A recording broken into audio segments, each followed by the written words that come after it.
अस्सलाम वालेकुम। उर्दू क्रॉनिकल के साथ मैं हूं आयशा इरशाद। बात करेंगे होने वाले लक्स अवार्ड के बारे में।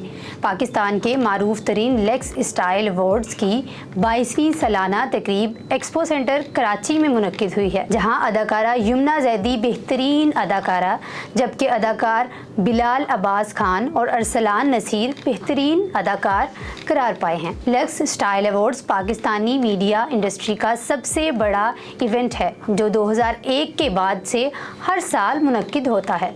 इस इवेंट में आर्ट, सकाफत, पाकिस्तानी फैशन, फिल्मों और टीवी को फ़रोग देने के लिए ये अवार्ड मुनक्किद किया जाता है। 22वीं लक्स अवार्ड की रंगारंग तकरीब 6 अक्टूबर को मुनक्किद हुई, जिसमें पाकिस्तानी फैशन, टीवी और मौसीकी के शोबों से ताल्लुक़ रखने वाले अफराद को एजाज़ात से नवाजा गया।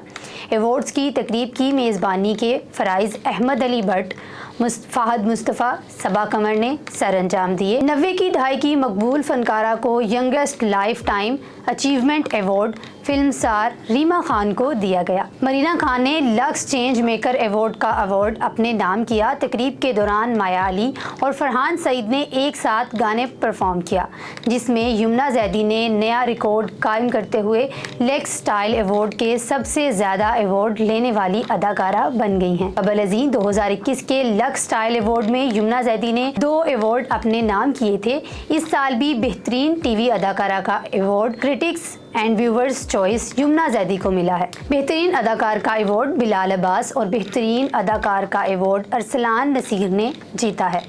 लक्स अवार्ड की सेरेमनी कराची में मुनक्किद की गई है, जो कि पाकिस्तान का सबसे बड़ा इवेंट है, जिसमें यमुना जैदी बेहतरीन अदाकारा करार पाई हैं। ये थी हमारी आज की वीडियो। एक नई वीडियो के साथ दोबारा मिलते हैं, तब तक के लिए अल्लाह हाफिज़।